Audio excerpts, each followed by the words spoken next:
We start this month's episode with the news that remakes of 3 old-school 2D platformers have been announced. The most exciting of these is arguably classic Mega Drive title Castle of Illusion featuring Mickey Mouse, with a high-definition reimagining set for release on XBLA, PSN and PC in the summer.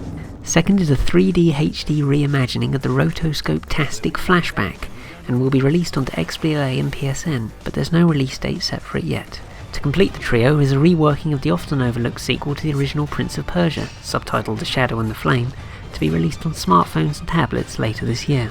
The second big piece of retro gaming news this month is that the Virtual Console has finally arrived on the Wii U, with 7 titles helping to launch the service in Europe.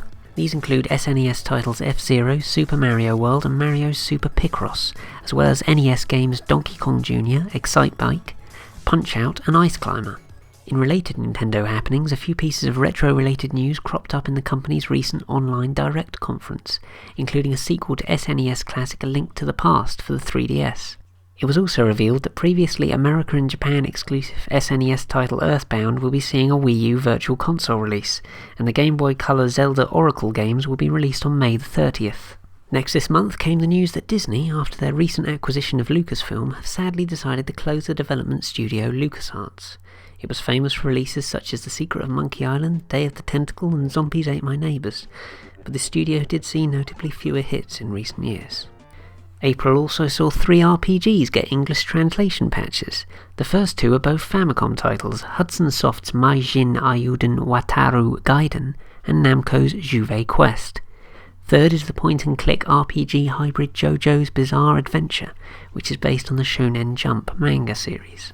To round off this month's big pieces of retro gaming news, there were also 2 arguably pointless developments. First of these was the release of a downloadable ROM that claims to have fixed the flaws of the much-maligned E.T. on the Atari 2600, considered one of the worst games ever made.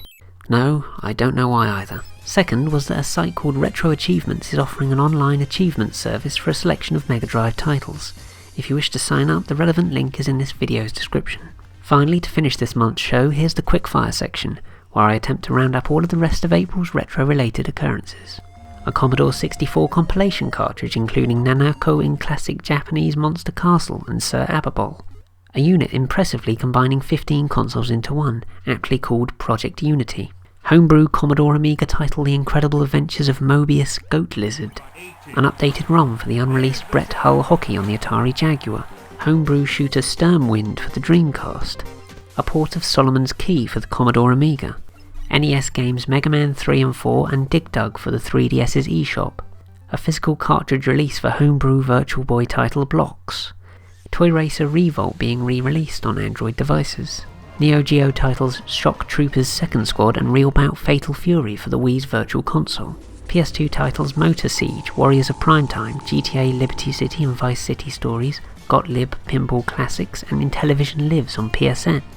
Capcom arcade cabinet titles including Trojan, Sidearms and Commando. A remake of the arcade version of Double Dragon 2 for XBLA. Banjo-Kazooie and Tooie soundtracks available for free from composer Grant Kirkhope's website. That's all for this episode, but please do join me next month, where I'll be summarising all that's new in the world of the old. You shall die by my arrows!